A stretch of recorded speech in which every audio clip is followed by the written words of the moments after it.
बहुत सी पहेलियों के सुलझने के बाद अब मनीष सोलंकी की असल कहानी सामने आ रही थी। मनीष ने एक कार खरीदी थी और वो उसे बतौर टैक्सी इस्तेमाल कर रहा था, पर मनीष ने ये बात सबसे छुपा कर रखी थी। मनीष ने गाड़ी क्यों खरीदी और फिर अपनी गाड़ी को ऐसे बीच रास्ते पर क्यों छोड़ दिया?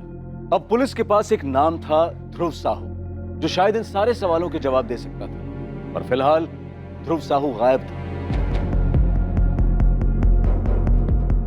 The number you have called is currently switched off. Please try again later. Thank you.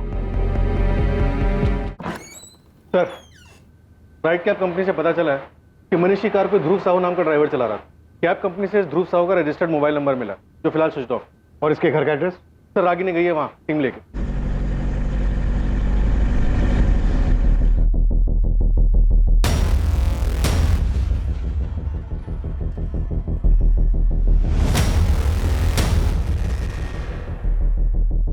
क्या सोनू, कोई खबर लाया या फ्री की चाय पीने आया? क्या साहब, अब भी, पर इस बार ऐसी खबर लाया हो कि आप खुद चाय के लिए पूछोगे। फिर इस ध्रुव का नंबर भी ट्रैकिंग पे डाल दिया, जैसे ऑन होगा वैसे इसकी लोकेशन पता चल जाएगी। सलाम साहब, गरम खबर है। मुझे डबल मर्डर की सुपारी थी ना, उसके बारे में पता चल गया। क्या पता चला है? किसने उठाई थी सुपारी? अब मुझे एक कॉल आया था, उसने बताया कि उसे सुपारी उठाने वाले के बारे में तो नहीं, लेकिन सुपारी देने वाले के बारे में पता था। बात को घुमा मत, सीधे सीधे बोल। क्या बताया उसने? हाँ, हम लोग सही सोच रहे थे, मामला प्यार का है। मुझे लड़का मरा है ना, आशाद, उसके नाम की सुपारी उठी थी। और जो लड़का गायब है, मनीष, सुपारी उसने दी थी। वो आशाद को मरवाना चाहता था। सर, किसने दी सुपारी? लड़की के आशिक मनीष सोलंकी ने। उसे लड़की चाहिए थी। और ये खबर देने वाला कौन है? साहब, नाम तो नहीं बताया उसने। सोनू, अपने नेटवर्क को और टाइट कर। किसी भी हालत में मुझे मनीष सोलंकी चाहिए। छोटी से छोटी बात को भी नजरअंदाज मत। नहीं, ये खबर क्यों आई हमारे? वो भी इतने खुफिया तरीके से? हाँ सर, वो भी ऐसे सोनू को फोन करके खबर देना। इस खबर पे हम ऑलरेडी इन्वेस्टिगेट कर रहे हैं। मुझे लगता है सोनू को कॉल करने वाला ये जानता होगा कि हम भी मनीष को ढूंढ रहे हैं। और हमें भी यही लगता है कि सुप्रिया और असद को मनीष ने अपनी दीवानगी की वजह से मारा। फिर खबर देने के लिए इतनी मेहनत। बात कुछ और ही है। हमें सिर्फ गुमराह किया जा रहा है, या ऑलरेडी हम किसी गलत रास्ते पर चल रहे हैं और कॉल करने वाला यही चाहता है कि हम इस रास्ते से हटे नहीं। हम बस इसी थ्योरी के इर्द गिर्द घूमते हैं। असल बात जो है वो हमारे जहन में ही ना है। अब तक ये मनीष, सुप्रिया और असद की कहानी, कहीं ऐसा तो नहीं है कि कोई और नाम भी है इस कहानी में जिसे हम नजरअंदाज कर रहे हैं, कुछ छूट रहा है हमसे?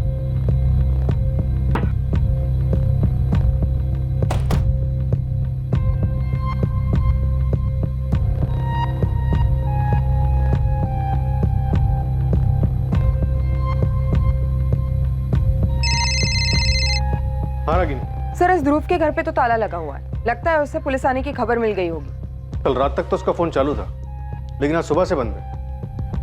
लेकिन ये ध्रुव हमसे भाग क्यों रहा है? हो सकता है ये मनीष के साथ मिला हुआ हो और उसी के साथ भाग रहा हो। रागिनी, एक काम करो, आसपास पता करो ध्रुव के बारे में। मनीष की गाड़ी तो काम पे जा नहीं रही थी, तो इस बीच ये ध्रुव कहाँ था, क्या कर रहा था? Yes sir.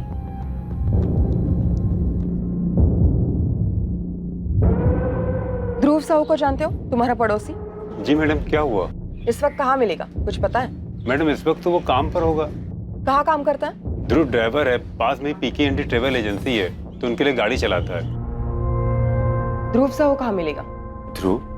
क्यों, क्या हुआ मैडम? उसने कुछ किया है क्या? यही तो पता करना। ध्रुव कहाँ है? जी, परसों रात को एक सवारी को लेकर मुंबई गया था। वैसे तो आज सुबह तक उसे वापस आ जाना चाहिए था, पर जब मैंने उसे फोन किया तो उसका फोन ऑफ था। मुझे लगा थोड़ी देर में आ जाएगा। उसके जाने के बाद कोई कांटेक्ट, कोई फोन वगैरह? नहीं मैडम, सवारी को छोड़ने के बाद उसने कल सुबह मुझे फोन करके बताया था। उसके बाद से कोई बात नहीं हुई और मेरे भी दिमाग से निकल गया। पर मैडम, आप लोग उसे ढूंढ क्यों रहे हो? ध्रुव परसों रात मुंबई के लिए निकला था, उसके बाद उसका कुछ भी पता नहीं। वो टूर्स एंड ट्रैवल्स के ओनर अभय ने ध्रुव से आखिरी बार बात कल सुबह की थी। इसकी कॉल डिटेल्स रिपोर्ट क्या कहती है? सर, ध्रुव की लास्ट लोकेशन मुंबई में जोगेश्वरी एरिया थी, दोपहर 12 बजे तक। उसके बाद उसका फोन स्विच ऑफ है।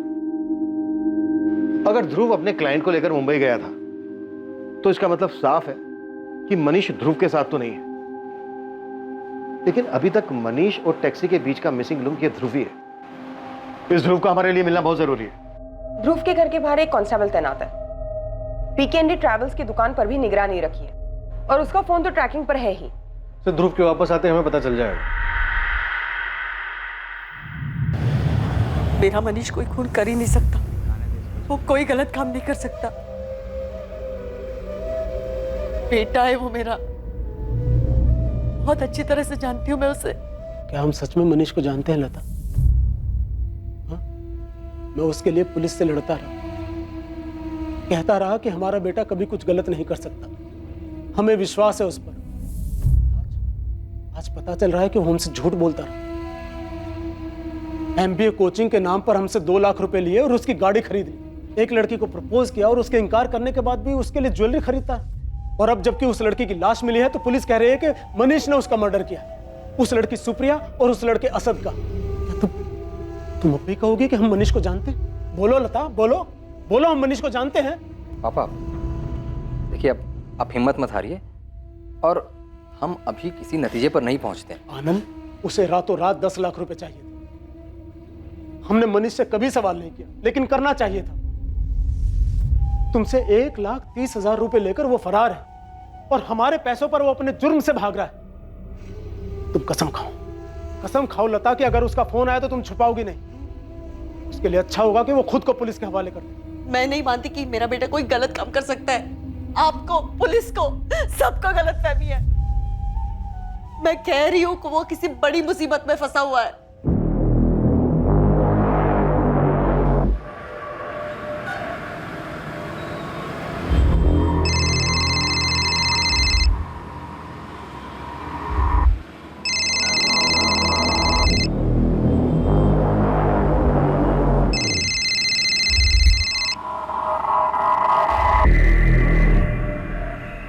हेलो, हाँ फोन बंद था, चार्ज किया तो ऑन किया अभी। पुलिस? हाँ, अहमदाबाद के बाहर ही हूँ।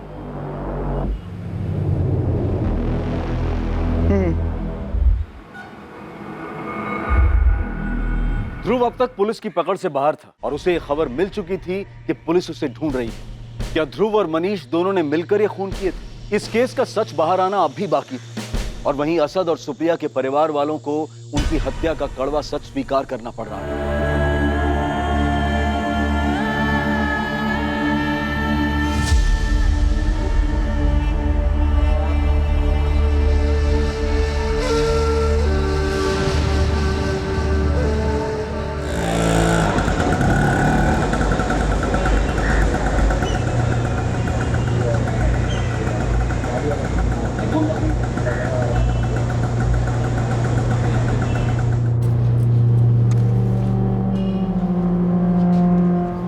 इंस्पेक्टर साहब हैं, मुझे मिलना हो। आप कौन? मैं ध्रुव साहू। वो शायद मुझे ढूंढ रहे हैं। साहब, मैं मुंबई से लौट रहा था, मेरी रास्ते में गाड़ी खराब हो गई। रात बहुत थी, सुबह तक इंतजार करना पड़ा। फिर कैसे भी करके कोई मैकेनिक ढूंढा, गाड़ी ठीक करवाई। पूरा दिन निकल गया मेरा। फोन की चार्जिंग खत्म हो गई थी।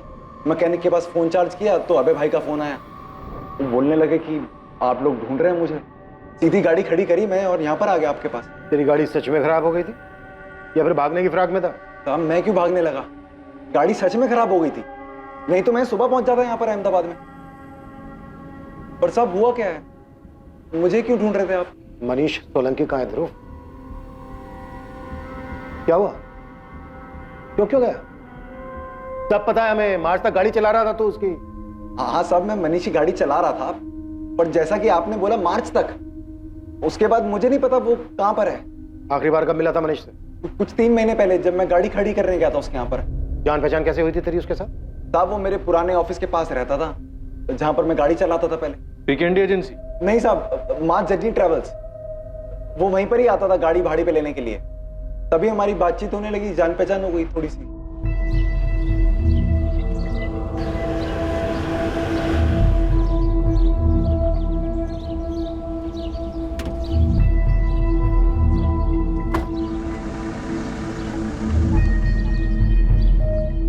अच्छा, तो बस ऐसे ही आते जाते तेरी जान पहचान हो गई उसके साथ और उसने अपनी गाड़ी थमा दी तेरे हाथ में चलाने की?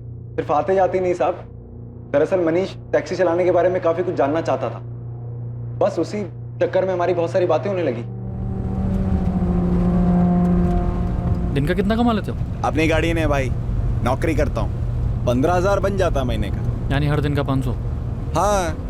और मालिक कितना कमा लेता है इस टैक्सी से? मोटी रकम ही कमाता होगा भाई, पता नहीं कितने कमाता है। फिर भी कोई अंदाजा तो होगा। अभी यार 15,000 रुपए मुझे देता है वो, 20,000 पकड़ लो तुम पेट्रोल और मेंटेनेंस का। अब आदमी 35,000 रुपए खर्च कर रहा है तो 35-40 तो बचता ही होगा उसको ऊपर से। 40,000 का प्रॉफिट? हाँ भाई, इतना तो बनता ही होगा। नई गाड़ी खरीद के धंधे में लगाना क्या फायदा है ना? तुम क्यों पूछ रहे हो? नहीं, बस ऐसे ही। साहब उस दिन तो कुछ नहीं बताया उसे, पर कुछ दिन बाद फोन करके गैराज पे बुलाया।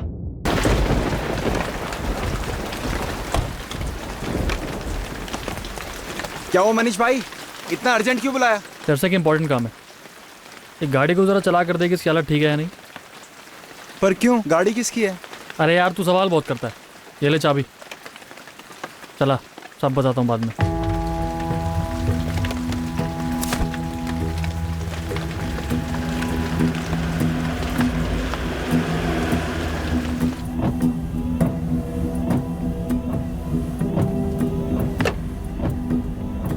गाड़ी की कंडीशन सही है? हाँ भाई, गाड़ी एकदम सही है, पर मामला क्या है? कुछ नहीं, गाड़ी को खरीद कर कैब कंपनी में लगाने की सोच रहा हूँ। क्या बोलता है, सही रहेगा?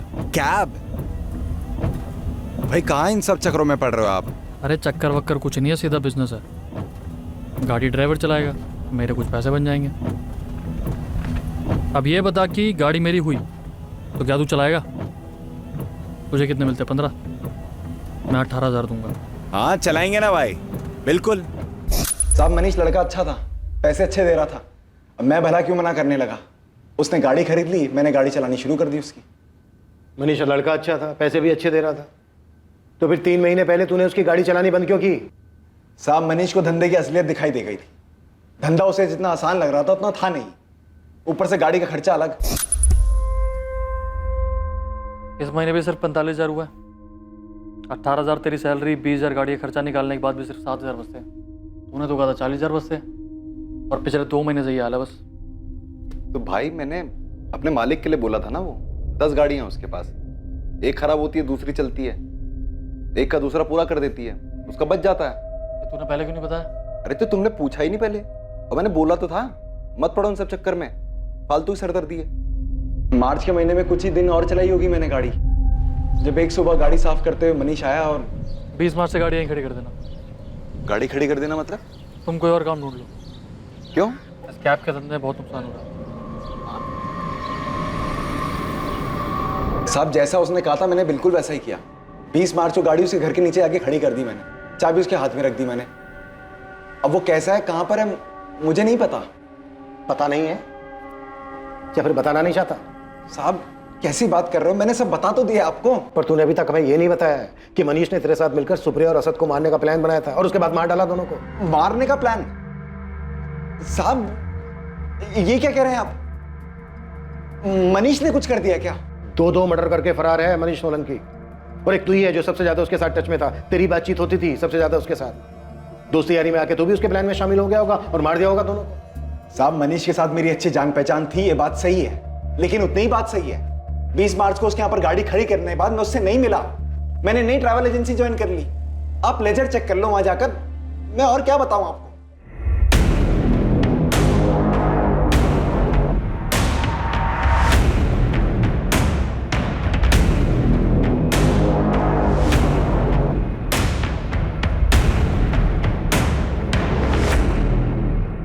ये केस दिन पे दिन घूमते जा रहा है, इसका कोई एंड ही समझ नहीं आ रहा। सर अभी तक तो ऐसा लग रहा था कि सब कुछ मनीष का किया था। उसी ने असद को मारने की सुपारी निकलवाई और उसके बाद अपने घर वालों से जितने पैसे हो सके वो लेकर फरार हो गया। अगर सुपारी निकली है तो किसी ने तो उठाई होगी। हम ऐसी थ्योरीज पे काम नहीं कर सकते, पुख्ता चाहिए हमें। सिंह, सोनू और बाकी खबरियों को बोलो कि मुझे जल्द से जल्द सुपारी उठाने वाले का नाम चाहिए।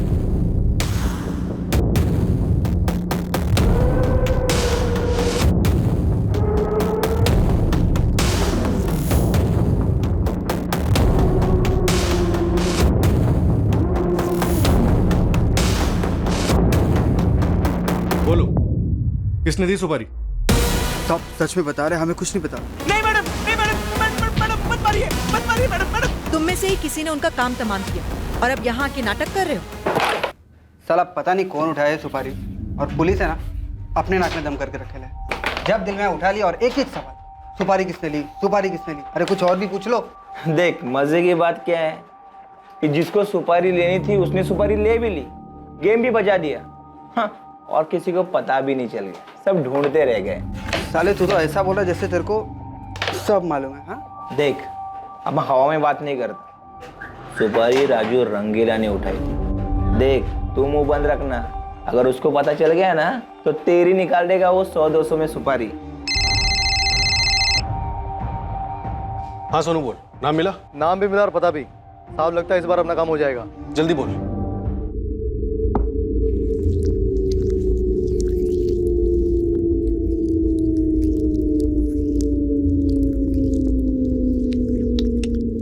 अबे पिंटू, क्या लड़की लोग के माफिक धीरे धीरे हाथ चला रहा है? थोड़ा दम लगा। खाना वाना खाया कि नहीं तूने? अबे रुक क्यों गया? साफ सुन गया क्या तेरे को? ए रंगीले, पिंटू को छोड़, चल हमारे साथ जेल में, तेरी मालिश का इंतजाम करके रखा है। सब बात क्या हुआ?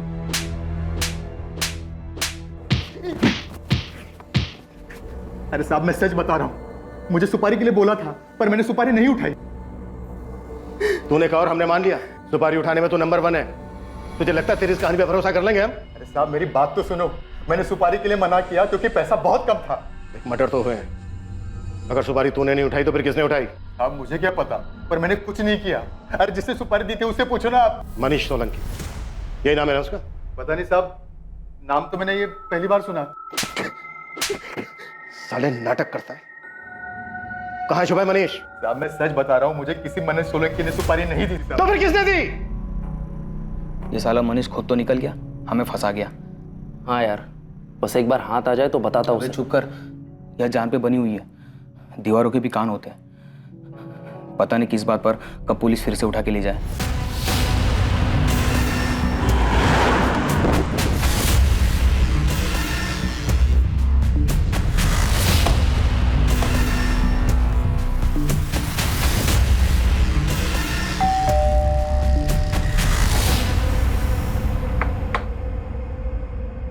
इतने दिनों से ड्रामा कर रहे थे हमारे सामने, अब बताओ अकेले किया?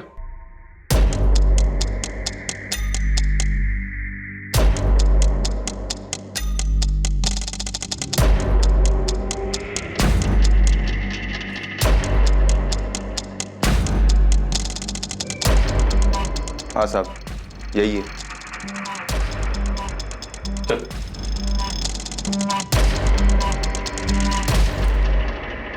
चल अब बोलना शुरू कर दे। अगर तेरे इस ड्रामे की वजह से मेरा सर घूम गया ना, तो बेटा बोलने के लायक नहीं बचेगा तू।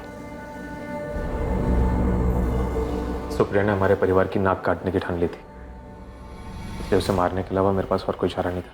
और उसका जुर्म यह था कि उसका एक लड़के के साथ अफेयर था। किसी दूसरे धर्म के लड़के के साथ अफेयर था, इसलिए मरवा दिया दोनों को। चल बैठ। अब बता क्या क्या हुआ था, डिटेल में सब कुछ। छुट्टियों में सुप्रिया राजकोट आई हुई थी, और फिर एक दिन सुप्रिया अपना फोन देना सर, फोन की बैटरी खराब हो गई है, चार्ज ही नहीं हो रहा।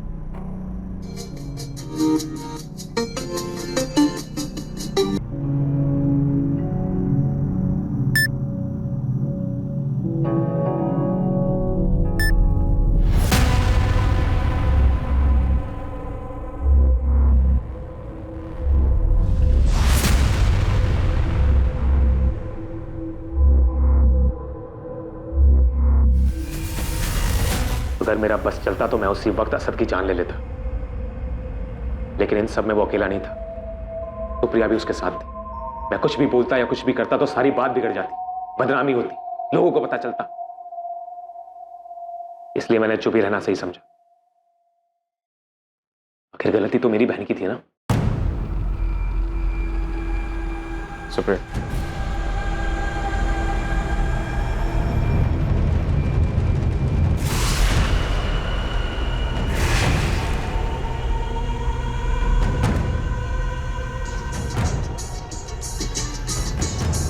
मैंने किसी को कुछ नहीं बताया, और अगले दिन काम का बहाना बना के मैं अहमदाबाद आया और असद के बारे में पता करने लगा। असद का रूटीन पता करने के बाद उसे सिर्फ मारना बाकी था। इसके लिए मुझे ऐसे आदमी की जरूरत थी जो एक काम धंधे की तरह करता हो। राजू रंगीला कैसे पहुंचा उस तक? मैं अक्सर ऊपर की कमाई करने के लिए बैटिंग किया करता था, और राजू रंगीला के जरिए मैंने अक्सर कई बार बैटिंग की थी। वहीं से उसे जानने लगा और उसके काम को भी। और असद को मारने के लिए मुझे राजू रंगीला से बेहतर आदमी नहीं मिल सकता, इसलिए उसे कांटेक्ट किया।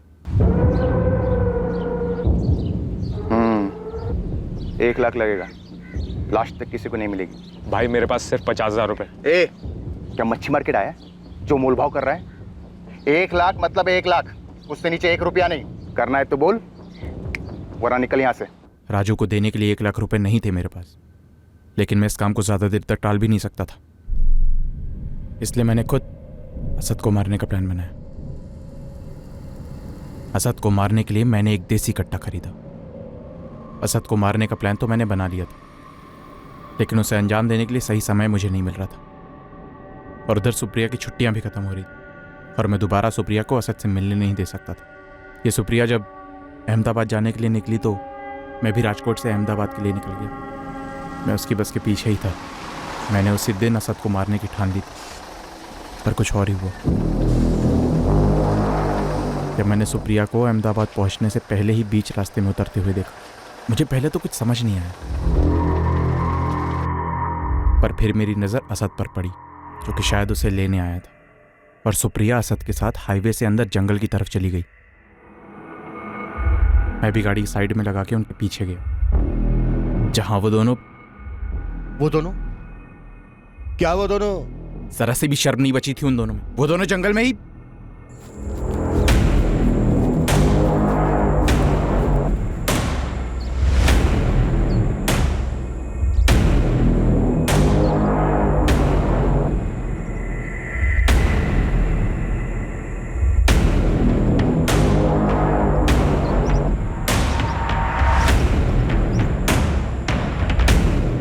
और राजकोट आ गया। और फिर घर आके ऐसे ड्रामा किया जैसे कुछ हुआ ही नहीं। सुप्रिया को मारने का प्लान पहले से था या फिर गलती से मारी गई? असद को मारने के बाद मैं सुप्रिया को भी मार डालता, क्योंकि मैं सुप्रिया को अच्छी तरह से जानता था। बहुत जिद्दी थी वो। मैं उसे कितना भी समझाता, लेकिन वो असद को नहीं भूल पाती, बात का पतंगड़ बनाती। और जिस बात को मैं दबाना चाहता था, वो उस बात को सारे जहान में गा देती। और अगर मैं दोनों को नहीं मारता तो मैं अपने पिताजी को अच्छी तरह जानता हूँ। सुप्रिया उनकी कमजोरी थी, वो कुछ भी करके पिताजी को मना लेती, और उसके बाद हमारा समाज में उठना बैठना सब बंद हो जाता। ये सबसे मनीष का क्या ताल्लुक है? पता नहीं, उससे तो मैं जानता भी नहीं था। वो तो जब आप लोगों ने कहा कि मनीष और सुप्रिया का कुछ चल रहा है, तो मैं भी वही खेल खेलने लगा। मैंने भी कहा कि हाँ, मनीष ने ही सुप्रिया को मारा। इसीलिए तूने हमारे खबरी को फोन किया, हमें गुमराह करने के। किसने दी सुपारी? लड़की के आशिक मनीष सोलंकी ने। उसे लड़की चाहिए थी, जैसा मैं चाहता था वैसा ही हो। पुलिस का शक मनीष पे और ज्यादा बढ़ गया। तेरी इसी होशियारी ने हमें तुझ तक पहुंचाया। सुपारी किलर को ढूंढते हुए हम राजू रंगीला तक पहुंचे और उसके जरिए तुझ तक। क्या कहा था तूने? कि तेरी बहन सुप्रिया ने तेरे परिवार की इज्जत मिट्टी में मिला दी थी। ये जो 2 खून किए तूने, क्या लगता है तुझे कि तूने अपने परिवार का नाम बहुत रोशन कर दिया है? बहुत ही घटिया सोच है तेरी, विकृत। तेरे जैसे लोगों को तो जेल में ही होना चाहिए। साला तुम जैसे लोगों को समाज में सही तरीके से रहना आता ही नहीं।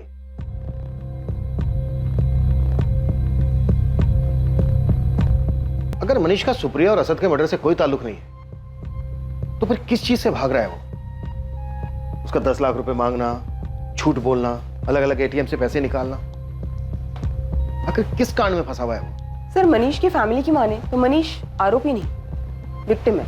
हमें इस केस को एक अलग नजरिए से देखना होगा। मनीष से जुड़ी हुई एक एक डिटेल्स बारीकी से पढ़ो, एक एक छोटी छोटी चीज, कोई ना कोई सबूत, कुछ ना कुछ तो ऐसा है जो हमसे छूट रहा है। मैं कह रही थी ना आपसे, मेरा मनीष कभी किसी का खून कर ही नहीं सकता, लेकिन आप सब उसे गलत मान बैठे थे। उसे कभी क्रिमिनल, कभी खूनी, पता नहीं क्या क्या कहते थे। फिर मनीष है कहां? अभी भी वक्त है, कुछ कीजिए ना, मेरे बेटे को बचा लीजिए ना।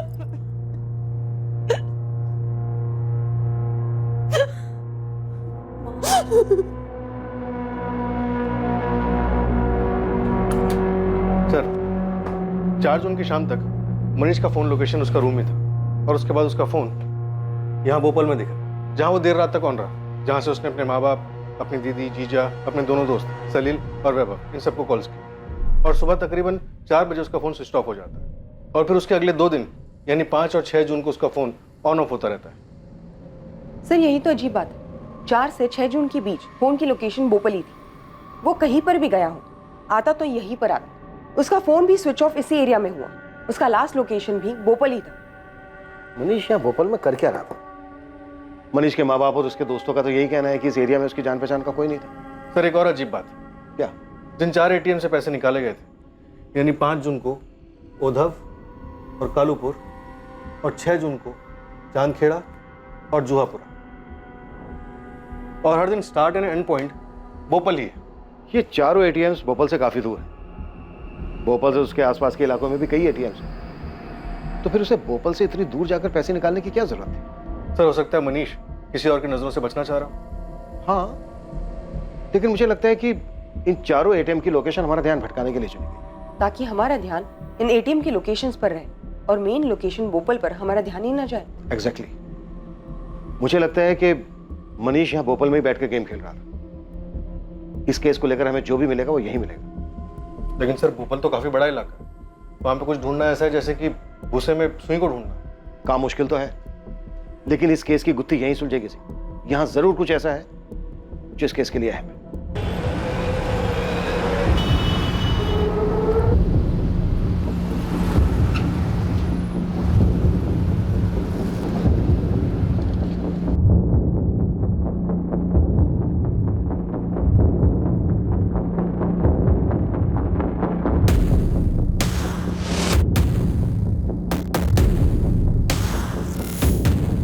पुलिस बड़े स्तर पर मनीष की खोज में लगी हुई थी, मगर पुलिस के हाथ अब भी खाली ही थे। कई कोशिशों के बाद भी पुलिस को मनीष के बारे में कुछ पता नहीं चल रहा था, लेकिन इन कोशिशों ने शांत पड़े तालाब के पानी में एक हलचल पैदा की थी, और यही हलचल पुलिस को इस केस के किनारे तक ले जाने वाली थी।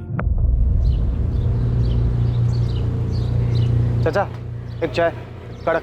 हाँ और पानी कम। ठीक है बबन, ये मिला के तेरे पुराने हिसाब के 1128 रुपये हो गए। चाचा ये रखो, बाकी एडवांस में जोड़ लेना। बड़े पैसे आ गए हैं तेरे पास बबन। कोई लॉटरी वोटरी लगी है क्या? लॉटरी मेरी नहीं, विकास की लगी है, उसी से उधार लिया है। उस फुक्कड़ विकास की लॉटरी लगी है? कहाँ चला गया वो? पिछले 2 हफ्तों से मुंबई गया। फैक्ट्री का काम का छोड़ दिया क्या? वो सब तो पता नहीं, पर हाँ उसके हाथ में गहरी चोट लगी है, मजबूरन छुट्टी देनी पड़ी मालिक को। उस फटीचर विकास की तो नसीब ही खुल गई, लॉटरी भी लग गई और छुट्टी भी मिल गई। साहब यही भोपाल इलाके में रहता है, मैंने पता किया। कल तक तो उसको खाने के लाले थे, अब आज काम धंधा छोड़कर मुंबई में घूम रहा है विकास। और उसके इलाके में लोग बता रहे हैं कि एक महंगा वाला टीवी भी लिया। उसकी औकात नहीं है साहब ये सब करने की। भोपाल में एक फैक्ट्री में काम करता है, वहाँ पता किया तो पता चला कि काम पर ही नहीं आ रहे। कुछ चोट वोट लगी उसको 4-5 तारीख के आसपास। इस विकास का मनीष से क्या कनेक्शन है? ये तो पता नहीं है सर। मनीष गायब हुआ 4 तारीख को और उसी के आसपास ये विकास भी बाहर, ऊपर से लॉटरी भी लगी। अंधेरे में तीर है साहब। अब ये आप देख लो कि ये तीर आपके निशाने पर है या नहीं। इस विकास का नंबर दे मुझे। सर विकास का फोन फिलहाल अनरीचेबल है, लेकिन उसका फोन लोकेशन रिकॉर्ड एक इंटरेस्टिंग कहानी बता रहा है। सर विकास का फोन 4 से 6 जून के बीच भोपाल में था। इतना ही नहीं सर, जब मनीष का फोन लोकेशन ओधव, जुहापुरा, कालूपुरा और चांदखेड़ा के एटीएम के पास था, इस विकास का भी सेम था, ठीक उस टाइम पर जब एटीएम से पैसे निकाले गए। इसका मतलब यह भी हो सकता है कि मनीष की जगह पर विकास गया हो पैसे निकालने एटीएम से, या फिर ये विकास भी मनीष के साथ हो। सर खबरी राजन के हिसाब से इस विकास की कदकाठी मनीष से काफी मिलती, लेकिन सर हमारे काम की बात ये नंबर, इस नंबर पे विकास रेगुलर टच में था।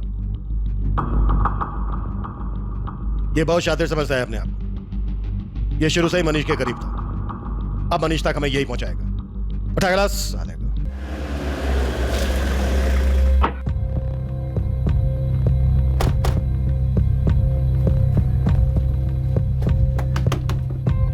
चल ध्रुव बाहर आ। चल चल चल। साहब क्या हुआ? अरे चल ना, ड्राइवर बन के बहुत घुमाया तूने, अब मंजिल तक पहुंचाने का काम भी तेरा ही है। चल। देख झूठ बोलने की या कहानी बनाने की जरूरत नहीं है। ये खेल तूने और विकास ने साथ में मिलकर खेला है, ये तुम दोनों के कॉल रिकॉर्ड से पता चल गया हमें। एटीएम से पैसे विकास ने निकाले थे ये भी पता है हमें। अब तो ये पता है मनीष कहाँ है और वो छिपा हुआ क्यों है। बता रहा हूँ साहब, मैं गुजरात में पैसे कमाने आया था यूपी से। मेरे को अपनी टैक्सी खरीदनी थी, कारोबार जमाना था मेरे को यहाँ पर, और ड्राइविंग करके गुजारा हो नहीं पा रहा था। मैं बहुत ही ज्यादा परेशान हो गया था। जब मनीष से मिला और कुछ दिनों बाद उसने गाड़ी खरीद ली, मैं गाड़ी चलाने लगा। मुझे पता था साहब इसको धंधे के बारे में ज्यादा पता नहीं है, तो मैं धंधे में थोड़ा हेरफेर करने लगा। कभी गाड़ी की मरम्मत के बहाने, कभी उसका डीजल बेचकर मैं हेरफेर करने लगा पैसों का। मेरे को लगा मनीष को पता नहीं चलेगा, पर 1-2 महीने बाद उसे सब पता चल गया और फिर उसने नौकरी से निकाल दिया मेरे को। ध्रुव, 20 मार्च से गाड़ी यहीं खड़ी कर देना। गाड़ी खड़ी कर देना मतलब? तुम कोई और काम ढूंढ लो। सब पैसे की बहुत जरूरत थी मेरे को, और मनीष ही दे सकता था मेरे को पैसे। मेरे को लगा इसके पास पैसे हैं, फिर मैंने उसका किडनैपिंग करके फिरौती मांगने का प्लान बनाया। मैं अकेला ना कर पाता ये काम, तो मैंने विकास को पूछा, उसको भी पैसे की जरूरत थी। कितना मांगेंगे? 10 लाख रुपए। इतने मिल जाएंगे? मिल तो जानी चाहिए, मोटी पार्टी है। तो कब करना है? जितनी जल्दी हो सके उतना जल्दी। सब मनीष ने नौकरी से जरूर निकाल दिया था मेरे को, पर आते जाते मेरी मुलाकात होती रहती थी उससे, तो किडनैप करना कोई बड़ी बात नहीं थी मेरे लिए। बस झांसा देना था कैसे भी करके। अरे चलो ना तुम भी, बर्थडे है दोस्त का, पार्टी वार्टी करेंगे। तेरे दोस्त को मैं थोड़ी जानता हूँ, मैं क्या करूंगा वहां आगे? अरे तो बैठोगे ना यहाँ पर, वहां चल के बैठ लेना। मैं विकास की बर्थडे पार्टी का बहाना बनाकर मनीष को भोपाल ले आया विकास के घर पर। कैसी लगी पार्टी? भाई बर्थडे में तो मजा आ गया। मेरा हो गया। अरे ले लो। बस बस।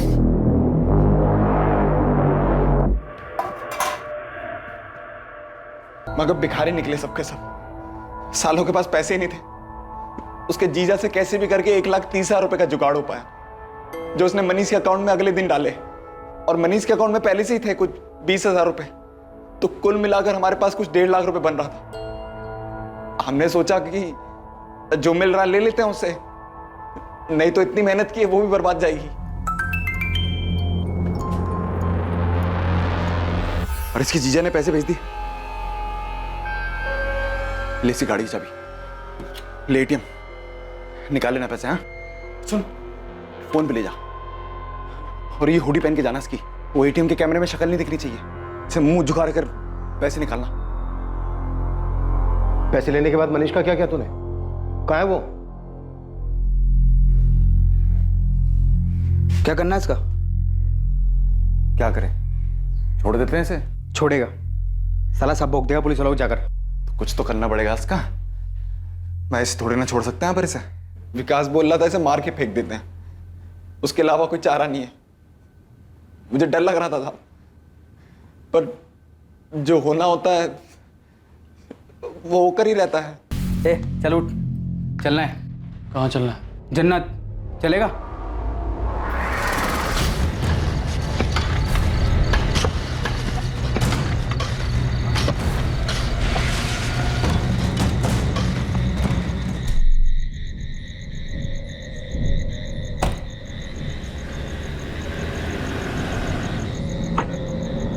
मनीष की कार को एक सुनसान जगह पर पार्क करके निकल गए। मनीष से जो 1.5 लाख रुपए मिले वो हमने आपस में बांट लिए। अगर मेरे को पता होता ना साहब कि मनीष के पास पैसा नहीं है,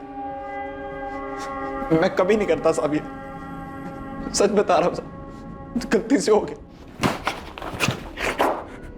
तेरे इस लालच की वजह से एक नौजवान लड़के की जान चली गई, और वो भी उसकी जिसने नौकरी दी थी तुझे, भरोसा करता था तुझ पर। और तू ये गलतफहमी का नाटक कर रहा है। अगर मनीष की जगह कोई और होता ना, उसके साथ भी तू यही करता, क्योंकि तेरी फितरत में ही धोखा है। तेरे जैसे लोगों की वजह से लोगों का इंसानियत में से भरोसा उठ गया है।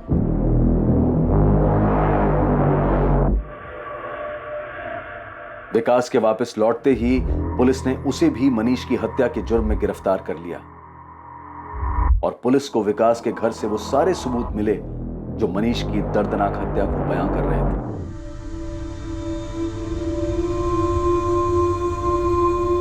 जहां एक तरफ मनीष के परिवार वालों को यह स्वीकार करने में बहुत मुश्किल हो रही थी कि किसी और के लालच के अंधेपन की वजह से उनके बेटे की हत्या कर दी गई थी, वहीं किशोर को यह यकीन ही नहीं हो पा रहा था कि उनके अपने बेटे सतीश के अंदर भरे जहर की वजह से उनकी बेटी सुप्रिया उनसे दूर हो गई थी। और तीसरी ओर सतीश की दकियानूसी सोच के कारण असद के परिवार ने अपनी इकलौती उम्मीद, अपना बेटा खो दिया था। सतीश को धारा 302 के तहत असद और सुप्रिया की हत्या के इल्जाम में गिरफ्तार किया गया और मनीष की किडनैपिंग और हत्या के जुर्म में ध्रुव और विकास पर भी कार्यवाही की गई। यह केस जो कॉलेज जाने वाले एक साधारण से लड़के मनीष सोलंकी की मिसिंग रिपोर्ट से शुरू हुआ था, अंत तक कई घटिया इरादों और जुर्म का पर्दाफाश कर चुका था। सतीश की रूढ़िवादी सोच के कारण सुप्रिया और असद की प्रेम कहानी को एक दर्दनाक अंत मिला और वहीं दूसरी ओर ध्रुव के लालच के कारण मनीष जैसा होनहार युवक अपनी जान गंवा बैठा। जहां एक तरफ धर्म के नाम पर भेदभाव की वजह से 2 मासूमों की जिंदगी खत्म हो गई, वहीं दूसरी तरफ किसी की लोभ और मक्कारी की वजह से एक परिवार ने अपना बेटा खो दिया। सतीश और सुप्रिया के बीच जो हुआ वो हमारे समाज की एक घिनौनी सच्चाई है, लेकिन ध्रुव ने जो मनीष के साथ किया, दुर्भाग्यवश वो भी समाज की सच्चाई ही है। ध्रुव ने मनीष के सीधे सरल स्वभाव और उसके भरोसे का फायदा उठाकर उसे एक घातक धोखा दिया था। मानव जाति शुरुआत से ही सामाजिक प्रवृत्ति की रही है और अगर ऐसे में समाज को जोड़कर रखने वाला तत्व भरोसा ही मिट जाए तो भविष्य में विनाश निश्चित है। इसीलिए ऐसी स्थिति में यह बहुत जरूरी है कि हम सभी अपने अंदर झांक कर देखें और बेहतर इंसान बनने की कोशिश करें। अब मैं अनूप सोनी आपसे विदा लेता हूं, फिर मुलाकात होगी कल रात 11 बजे एक और नए केस के साथ। और याद रखें, क्राइम और आपके बीच में सिर्फ इतना फर्क है कि आप कितने सतर्क हैं। सतर्क रहें, सुरक्षित रहें। जय हिंद। क्राइम पेट्रोल्स के और भी दिलचस्प कहानी देखने के लिए हमारे चैनल को सब्सक्राइब करें और बेल आइकॉन दबाना न भूलें।